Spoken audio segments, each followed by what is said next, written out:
Okay, important article ये पिछले साल आया था लास्ट में, जैसे मैं स्टोरी सुना देती हूँ, आपको याद भी आ गया शायद कईयों को। एक important update, O2 IAS academy में आपको वन स्टॉप सॉल्यूशन मिल जाएगा आपकी यूपीएससी प्रिपरेशन के लिए। अगर आप स्टेट एग्जाम के लिए भी प्रिपेयर कर रहे हो तो इंटीग्रेटेड कोर्सेज भी अवेलेबल हैं। करंट अफेयर्स बहुत वास्ट होते हैं तो उनको सिंप्लीफाइड और स्ट्रक्चर्ड मैनर में पढ़ने के लिए करंट अफेयर्स का कोर्स भी अवेलेबल है एट कॉस्ट ऑफ 5,000 रुपीज। इसमें आपको लेक्चर्स के अलावा प्रिंटेबल कंपाइलेशन मिल जाती है वीकली एंड मंथली बेसिस पर। 6 महीने के एंड में टॉपिक वाइज कंपाइलेशन मिलती है। नंबर 2 इज आपका वीकली टेस्ट होता है और इससे आपका मेंस वाला पार्ट स्ट्रेंथन होता है बिकॉज आपको शीट भी इवेलुएट करके दी जाती है। नंबर 3 इज वेडनेसडे को स्पेशल क्लास रहती है। अगर इन केस आपने मई 2027 को टारगेट करा है और जनवरी टू मई वाला जो करंट अफेयर्स था वो स्किप कर दिया है तो टॉपिक वाइज रिवीजन वहां पे करवाया जा रहा है। एंड नंबर 4 इज इसमें मंथली मेंटरशिप सेशन भी आपको प्रोवाइड किया जाएगा। इसी के साथ आप टेलीग्राम से जो पीपीटी की पीडीएफ फॉर्म होती है उसको भी डाउनलोड कर सकते हो, पर यहाँ पे सिर्फ इंग्लिश मीडियम में ही अवेलेबल होगी। एंड कोर्स में हिंदी एंड इंग्लिश दोनों ही कंपाइलेशन है। इंस्टाग्राम के ऊपर आप मुझे कनेक्ट कर सकते हैं, कोई भी क्वेरी है, और इस नंबर के ऊपर आप कांटेक्ट कर सकते हो। हाँ, नॉन सेलेक्टिव है ये, यस नॉन सेलेक्टिव है ये,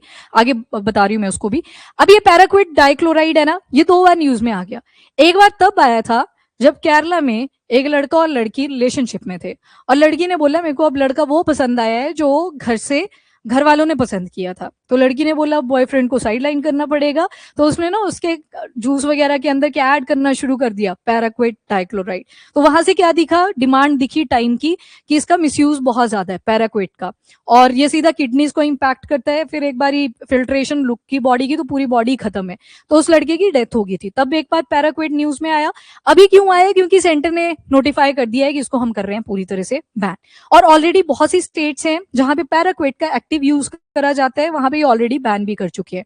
तो अभी पैन इंडिया लेवल के अंदर बैन कर दिया जाएगा। बोला गया है कि इसके ऑल्टरनेटिव और भी बहुत सारे प्रेजेंट है, तो पैराक्विट यूज करने की जरूरत नहीं है। बस दिक्कत क्या होती है, कई बार फार्मर देखता है कि ये चीपली अवेलेबल है, यानी कि लो कॉस्ट के ऊपर अवेलेबल है, तो प्रेफरेबल ऑप्शन बन जाती है। पर इसके मिसयूज भी देखे गए तो सेंटर ने बोला कि इसको बैन ही कर देते हैं क्योंकि इसकी जगह पे और भी ऑल्टरनेटिव प्रेजेंट है। अब जो सेंटर ने ये बैन करा पैराक्विट डाइक्लोराइड, इसको लास्ट में देखते हैं कि इसके फीचर्स क्या क्या हैं, पर ये किन किन चीजों में मिसयूज हो रहा है। एक तो सेल्फ हार्म, मतलब सुसाइड के केसेस जब आते हैं, इवन होमिसाइड के केसेस जब आते हैं, सुसाइड मतलब खुद ही मर गया है ना, attempt to killing oneself मतलब खुद ही मरना है, माई सेल्फ, मैं चाहती हूँ कि मैं अब मर जाऊं, तो वो सुसाइड आता है। होमिसाइड, नीतीश चाहता है मार ही दूं इस मैडम को, रोज पढ़ाती है आके, तो दैट इज होमिसाइड। ठीक है, ये होमिसाइड के अंदर काउंट होगा, दैट इज मर्डर हो गया एक तरह से। इसके बाद नेक्स्ट एक्सीडेंटल डेथ्स। कई बार हो गया कि आप काम कर रहे थे, गलती से कंज्यूम कर लिया, बच्चे वगैरह कर लेते हैं कंज्यूम, आपने बॉटल रखी हुई थी, गलती से कंज्यूम कर लिया, डेथ हो सकती है। तो ये इंडिया के अंदर फ्रिक्वेंटली यूज होता है paraquat dichloride. Ministry of agriculture and farmer welfare ने बोला कि इसको कंप्लीट बैन कर रहे हैं अब हम, और एक्सपर्ट कमेटी भी बिठाई गई थी। रजिस्ट्रेशन कमेटी ने इंसेक्टिसाइड एक्ट 1968 के अंदर बोला कि ये हमारी रिकमेंडेशंस रही, रिकमेंडेशन आगे लिखी है कि इसके क्या क्या कॉन्सिक्वेंसेज होते हैं अगर ये ह्यूमन बॉडी के कॉन्टेक्ट में आता है। तो रीजन क्या क्या थे बैन के, नंबर 1 हेल्थ इफेक्ट्स पड़ते हैं इसके। इवन जब स्प्रे भी करा जाता है खेतों के अंदर तो उस टाइम पे भी थोड़े बहुत इंपैक्ट्स ऑलरेडी बॉडी के ऊपर पड़ने शुरू हो जाते हैं, बट डेथ नहीं होती। थोड़े बहुत साइड इफेक्ट्स आ सकते हैं, जैसे स्किन के साथ अटैच हुआ इरिटेशन हो सकती है, इन्फ्लेमेशन हो सकती है, किसी को थोड़ी देर के लिए नॉजिया या अनकॉन्शियस भी फील हो सकता है अगर उसकी डायरेक्ट इनडायरेक्ट कंजप्शन हो जाती है। पॉइजनिंग इंसिडेंट्स जिसकी वजह से बहुत से लोगों की डेथ भी हुई, and absence of specific antidote. सबसे बड़ी प्रॉब्लम यह है इसका कोई एंटीडोट नहीं है। फॉर एग्जांपल किसी ने हुच ट्रेजेडी आप सुनते हैं, मिथेनॉल की कंजप्शन करी थी तो उसमें ethanol as a antidote use किया जा सकता है, मतलब उसका इलाज एक तरह से, जैसे स्नेक पॉइजन होता है तो उसी का पॉइजन एज ए एंटीडोट की फॉर्म में यूज किया जाता है। तो स्पेसिफिक एंटीडोट पैराक्विट डाइक्लोराइड के लिए नहीं है अवेलेबल। और बाकी बोला कि अराउंड 70 कंट्रीज के अंदर इस टाइम पे पैराक्विट डाइक्लोराइड बैंड है, तो मतलब हमें भी बैन कर देना चाहिए। बाकी प्रोपोज्ड प्रोहिबिशन, किन किन चीजों के ऊपर प्रोहिबिशन रहेगी, ना तो इसको मैन्युफैक्चर करना है, ना किसी कंट्री से खरीदना है, ना ही इसको ट्रांसपोर्ट करना है, ना डिस्ट्रीब्यूट करना है, ना तो सेल करना है, तो सारी चीजों के ऊपर रोक लगा दी जाएगी। पैराक्विट डाइक्लोराइड इंसेक्टिसाइड एक्ट 1968 के ही अंडर आता है। पेस्टिसाइड की और इंसेक्टिसाइड की अगर मैं बात करूं तो पेस्ट क्या होता है, कोई अनवांटेड ऑर्गेनिज्म आपकी क्रॉप के ऊपर आ चुका है। ठीक है, अब जब आप बोलते हो पेस्टिसाइड, पेस्ट में छोटे छोटे माइक्रो ऑर्गेनिज्म भी आ सकते हैं, इंसेक्ट भी आ सकते हैं, मतलब उसी में एक क्या टर्म आ जाएगी, इंसेक्टिसाइड। एंड एक्ट में एक ही वर्ड यूज कर लिया जाता है और उसके अंडर फिर मल्टीपल चीजें आ जाती हैं। जैसे यहाँ पे आप देख रहे हो वीडीसाइड के बारे में, अनवांटेड प्लांट्स जो ग्रो कर जाते हैं आपके खेतों में, तो उसकी फॉर्म में भी यूज करा जाता है। कई बार क्या होता है, आपको अपने खेत को रेडी करना होता है अगली क्रॉप के लिए, तो आप फटाफट से वहां पे पैराक्वेट डाइक्लोराइड को स्प्रे करते हो, एंड वो पिछली वाली जो क्रॉप है वो ड्राई ऑफ कर जाती है और खत्म, फिर आप नई क्रॉप को वहां पे उगा सकते हैं। तो ये दोनों ही फॉर्म में यूज होते हैं। इसको बोलते हैं डेसिकेंट, डेसिकेंट की तरह, मतलब आपने पहले ड्राई कर दिया जो वहां पे अनवांटेड चीजें लगी हुई थी, उसके बाद वो ड्राई अप होंगी, ड्राई होने के बाद वो नई क्रॉप आप वहां पे उगा सकते हो। अब पैराक्वेट के यूजेस क्या क्या हैं, तो इसको हर्बिसाइड की फॉर्म में यूज करा जाता है, और कई बार हार्वेस्टिंग के बाद जो अनवांटेड चीजें होती हैं उसके ऊपर स्प्रे किया जाता है ताकि वो ड्राई करें और नई क्रॉप के लिए हम रेडी हो सकें।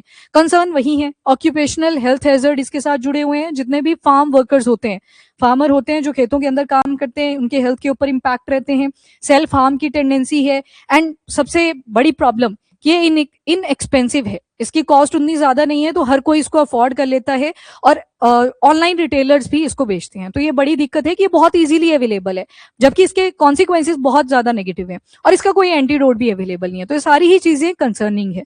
अगला स्टेप यही है, 30 डे का पीरियड प्रोवाइड कर दिया गया है, तो अभी महीना नहीं हुआ है पूरा, तो प्रपोजल है अभी के लिए ये बैन हो जाएगा। बाय द एंड आप देखोगे कि कुछ कंसर्न अगर कोई रेस करता है तो ठीक है, नहीं करता है तो इसको इंप्लीमेंट कर दिया जाएगा। तो मतलब अभी ये आया था फ्राइडे या सैटरडे आया था, फ्राइडे को मेरे ख्याल से इंडियन एक्सप्रेस में था, सैटरडे को द हिंदू ने इसे कवर कर रखा था, तो एक दिन ऊपर नीचे चल जाते हैं आर्टिकल्स। तो उन्होंने बोला था ये चीज कि अगले महीने में इसकी अपडेट्स भी आ जाएंगे, मतलब अगस्त के मिड में जैसे आप सुन लोगे कि अब बैन हो गया, तो उस दिन आपने सिर्फ देखना है न्यूज़पेपर में कि बैन हो चुका है ये।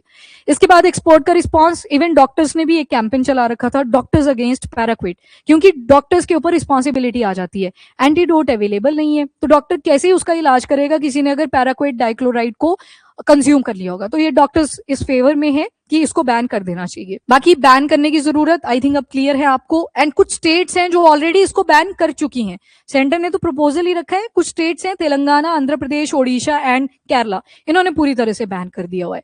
इसके बाद इंप्लीकेशन क्या हो सकती है, तो एग्रीकल्चर में वीड मैनेजमेंट कॉस्ट इंक्रीज कर सकती है। ये आगे इंप्लीकेशन नेगेटिव वे में इन द सेंस कि पहले जो आप पैराक्वेट डाइक्लोराइड इजीली अवेलेबल था, कॉस्ट इफेक्टिव था, इजीली उसके लिए जो फार्मर है वो इन्वेस्ट कर पा रहा था, अब शायद ऑल्टरनेटिव अवेलेबल है पर उसके लिए आपको ज्यादा कॉस्ट पे करनी पड़ सकती है। नंबर 2, फार्मर क्या करेगा, एक तो आ गया नेगेटिव इम्पैक्ट बोला है ना ऊपर, तो पॉजिटिव एंड नेगेटिव दोनों ही आएंगे। नेगेटिव वाला आपने देखा, दूसरा लिखा है कि जो फार्मर है वो और सेफर ऑल्टरनेटिव देखेगा कि जो ना तो किसी के हेल्थ के ऊपर कोई इम्पैक्ट कॉज करे और ना इतना ज्यादा डेंजरस हो, तो ऑल्टरनेटिव मेथड्स भी देखना शुरू करेगा। इससे कई बार ऑर्गेनिक फार्मिंग्स भी एनकरेज होती हैं कि बार बार इन चीजों के ऊपर तो बैन ही लग रहे हैं, तो हम जो ऑर्गेनिक फार्मिंग है पहले उसके ऊपर शिफ्ट कर जाएं, तो सस्टेनेबल मेथड जो है उनको अडॉप्ट करना पड़ेगा। बाकी इससे हेल्थ रिस्क भी रिड्यूस होगा, और जो हजार्डस रेजिड्यू रह जाते हैं फूड चेन के थ्रू अंदर आते हैं। आजकल आप सुनते हो कि बीमारियां लगी हैं पर पता ही नहीं चल रहा है बीमारी क्या है, छोटा सा इन्फेक्शन भी होता है, वो जो दवाई डॉक्टर ने दी होती है वो कई बार नहीं काम में आती, बड़ी डिटेल उसकी इंस्पेक्शन करनी पड़ती है, तब जाके कहीं आइडिया लगता है कि शायद ये वाला मेथोडोलॉजी काम कर जाए। वो कहीं ना कहीं फर्टिलाइजर, पेस्टिसाइड, ये सारे इंसेक्टिसाइड, इनका भी इम्पैक्ट रहा है। कैसे रहा है, ये सॉइल में जब गए तो ये ना सिर्फ आपकी क्रॉप की प्रोडक्टिविटी को इंक्रीज कर रहे हैं, जैसे फर्टिलाइजर ऐड कर दिया आपने एनपीके, नाइट्रोजन क्या करेगा, प्रोडक्टिविटी को इंक्रीज करेगा, पर है तो आफ्टर ऑल फर्टिलाइजर, ये कहीं ना कहीं उस प्लांट के अंदर भी जाएगा, प्लांट से ग्रेन निकलेगा, ग्रेन को आप कंज्यूम करोगे, वो आपकी बॉडी में भी इम्पैक्ट डालेगा, तो वो थोड़े थोड़े जो रेडिकल्स होते हैं, रेजिड्यू मैटर होते हैं, वो आपकी बॉडी तक पहुंच जाते हैं, और फिर बीमारियां प्रोड्यूस होती हैं ऐसी जिनका पता नहीं चलता कि किस रीजन की वजह से हुई है। इसके बाद सिग्निफिकेंस, तो ठीक है रिस्ट्रिक्शन, बाकी कंट्रीज में भी इसको बैन करके रखा हुआ है, तो हम भी कर सकते हैं। नाउ पैराक्वेट, ये नॉन सेलेक्टिव है, बाकी फास्ट एक्टिंग हर्बिसाइड है या वीडीसाइड है, और वीड कंट्रोल और क्रॉप डेसिकेशन के लिए इसका यूज करा जाता है। केमिस्ट्री फील्ड से है कोई यहाँ पे, केमिस्ट्री वाला है कोई, साइंस बैकग्राउंड से कितने हैं, तो पढ़ी नहीं है तुमने केमिस्ट्री 11th-12th में, फिर हैंड रेस में क्या दिक्कत है, ऐसे थोड़ी होता है, 11th-12th में पढ़ी है ना, 12th का सर्टिफिकेट लगता है इंटरव्यू में। अच्छा वासु आपके पास भी थी, आप नॉन मेड से थे, ठीक है, तो उसमें आप एक डेसिकेटर देखते हो, लैब्स के अंदर रखा होता है डेसिकेटर, क्रिस्टल वगैरह बनाते थे वहां पे, बड़े सुंदर सुंदर होते थे, कहीं स्टार शेप के बनते थे, कहीं चंदा मामा बन जाते थे। तो उनको ना सुखाना होता था फटाफट से, तो डेसिकेटर रखा होता है एक ग्लास के बाउल के अंदर। डेसिकेटर का मतलब है किसी चीज को सुखाना। तो ये जो पैराक्विट डाइक्लोराइड है ये क्या करेगा, जो एक्टिव से प्लांट्स लगे होंगे आपके खेत में, अनवांटेड हो सकते हैं, अब आप चाहते हो ये खत्म करना है यहाँ से, आप इसको स्प्रे करोगे, वो उसको ड्राई अप कर देगा, और जब ड्राई अप हो जाएगा वो एकदम से खत्म हो गया, आप नई क्रॉप वहां पे अब लगा सकते हो, कल्टीवेट कर सकते हो। T, cotton, coffee, rubber, paddy, wheat, मेज, पोटैटो, ग्रेप्स एंड एप्पल्स, सारी फील्ड्स के अंदर पैराक्विट डाइक्लोराइड का एक एक्टिव यूसेज है। बाकी ये कैसे हमारी बॉडी के अंदर एंटर करता है, पैराक्विट का स्प्रे करा, इनहेलेशन, अगर इनहेलेशन के थ्रू रहा तो वो डायरेक्टली इंपैक्ट करेगा हमारे रेस्पिरेटरी सिस्टम, यानी कि लंग्स के पास वो पहुंचेगा। पर अगर कंज्यूम करा गया, सुनते हो आपकी घर पे रखा हुआ था, पी लिया, खत्म, बड़े आते हैं ऐसे भी केसेस। और अगर पैराक्विट बॉडी में एंटर कर गया, आपने उसको कंज्यूम करा, सबसे पहले इनहेलेशन के बाद भी जाएगा वो ब्लड के अंदर, पर कंज्यूम करा है तो आपकी और भी मेम्ब्रेन्स हैं, आपकी जो जीभ होती है ये भी एब्जॉर्ब करने की टेंडेंसी रखती है पूरी बॉडी, तो ये जाएगा ब्लड्स के अंदर, लंग्स के अंदर, ये भी अकमुलेट करेगा, रिएक्टिव ऑक्सीजन स्पीशीज बनाएगा। रेडिकल्स बोलते हैं उनको, फ्री रेडिकल, ये आपके सेल को डैमेज करने की टेंडेंसी रखते हैं, पर अब ज्यादा क्वांटिटी में जब जाएगा तो सारे सेल डैमेज होने लगेंगे, और उसके बाद बॉडी के अंदर ऑक्सीडेटिव स्ट्रेस आएगा, बॉडी हील नहीं कर पाएगी खुद को, सेल डैमेज और इन्फ्लामेशन हो सकती है, लंग फाइब्रोसिस भी हो सकता है, मतलब ऐसे लगेंगी आपको जैसे धागे धागे बन गए हुए हैं जो आपके लंग्स हैं उनके, और ब्रीदिंग में डिफिकल्टी आएगी, और कई बार रेस्पिरेटरी फेलियर भी हो जाता है सिवियर केसेस में, और डेथ भी हो सकती है। एंड ये किडनीज को भी इंपैक्ट करता है, और फिल्ट्रेशन प्रॉब्लम इमर्ज होगी पेशेंट के अंदर, और डेथ हो सकती है।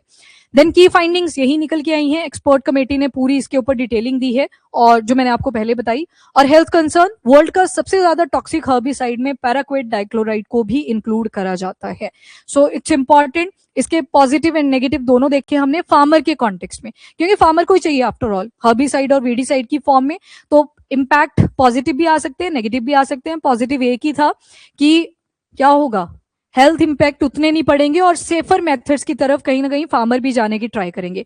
एंड नेगेटिव क्या आ गया, कॉस्ट बर्डन आ सकता है, कि शायद जो ऑल्टरनेटिव वहां पे प्रेजेंट है, क्योंकि इतनी परचेजिंग अगर हो रही है तो ये इनएक्सपेंसिव है, एक्सपेंसिव मेथड जो है वो आपको अडॉप्ट करने पड़ सकते हैं।